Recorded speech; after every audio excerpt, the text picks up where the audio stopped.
আসসালামু আলাইকুম।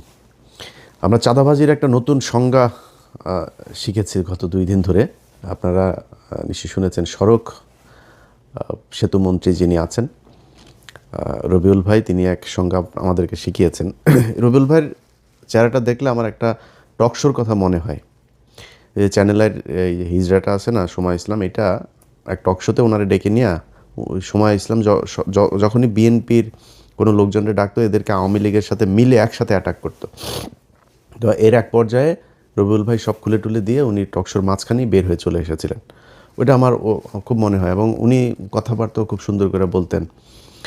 তো হঠাৎ করেই ধরেন বিএনপির লোকজনের এই নির্বাচনের পরের দিন থেকে ওনাদের বডি ল্যাঙ্গুয়েজ, ওনাদের কথাবার্তাগুলো শুনলেই না মনে হয় সেই আওয়ামী লীগের একটা লোক বোধহয় কথা বলছে। একদম চেহারা, কথাবার্তার ধরন, দাম্ভিকতা, এগুলো ওই ঠিক আওয়ামী লীগ যেভাবে। এই যে মন্ত্রণালয়টা, এই মন্ত্রণালয়টাও কিন্তু, এই সড়ক সেতু মন্ত্রণালয় কিন্তু ছিল কাওয়া কাদেরের। এই কাওয়া কাদেরও কিন্তু ঠিক এইভাবেই কথা শুনলেই শরীর জ্বলতো। তো বিএনপির যেই ভাইদের কথা শুনলে এত ভাল লাগতো, একদম নিজের মনে হতো এরা আমার আমার আপনজন, আমার আপন ভাই, এরকম মনে হতো। সেই মানুষগুলো হঠাৎ করে রাতারাতি এত চেঞ্জ হয়ে গেল, বিশেষ করে নির্বাচনের এই আগের থেকে। অনেকে আমাদের প্রশ্ন করেন, ভাই আপনারা কেন সরাসরি বিএনপির বিরুদ্ধে? এই আজকে যে বাংলাদেশ দেখছেন না, এটা আমরা অনুমান করতে পেরেছিলাম, এই জন্যই বিএনপির বিরুদ্ধে গিয়েছিলাম। তো ওনারা নির্বাচনের আগে থেকে আওয়ামী লীগের লোকজনকে করে দিবে, আপনার নির্বাচন এই রাজনীতি করার সুযোগ দিবে, সব মামলা তুলে নিবে, এই যেগুলো বলেছে, এবং সেটা এখন করছে। আপনারা দেখছেন বিভিন্ন জায়গায় অফিসগুলো দিচ্ছে। তো এটার বিএনপির সামনে ধরেন 2টা পরিণতি এখন, যে অবস্থায় তারা চলছে সেটাতে। 1981 সালে জিয়াউর রহমান এইভাবে এই হাসিনাকে নিয়ে এসেছিল।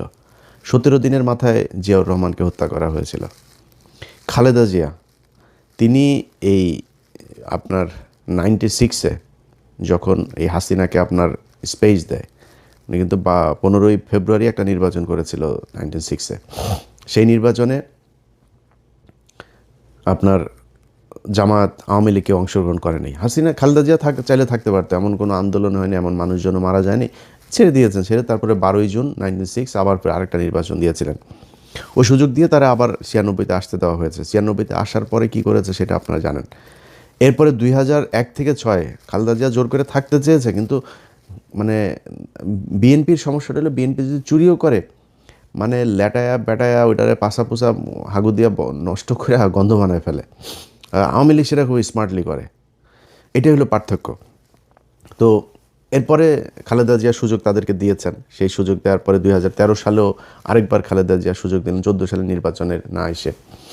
তো এই আওয়ামী লীগ খালেদা জিয়ার পরিবারকে কতটুকু ক্ষতি করেছে, এটা ভাই আমার বলার কিছু নাই। এটা জিয়া পরিবার জানে, তাদের পরিবারের আমার বিশ্বাস যে আমার চাইতে বেশি কষ্ট তাদের জন্য হয়। এরা যদি আসে তাহলে বিএনপির পরিণতি কী হয় সেটা 17 বছর আমরা দেখেছি, এটা নতুন করে দেখার কিছু নাই।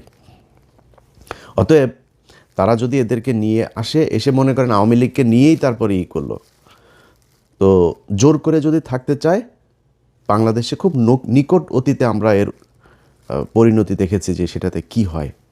বিএনপি সেই পরিণতি ভোগ করতে হবে যদি তারা জোর করে ক্ষমতায় থাকতে চায়। আর যদি তারা মনে করে নির্বাচন করবে, গণতান্ত্রিকভাবে জামাতের সাথে রাজনীতি করবে, জামাতের সাথে রাজনীতি করতে গেলে জামাত আপনারা যদি নাকি স্বর্ণ দেখায়, আপনি তো আর এই তামা দিয়ে তো তার সাথে রাজনীতি করতে পারবেন না। জামাত রাজনীতি করে নিজের পকেটের টাকা দিয়ে, তারপরে সংগঠন চালায়। আর আপনি চাঁদাবাজির টাকা দিয়ে সংগঠন চালাবেন, এরকমই হবে।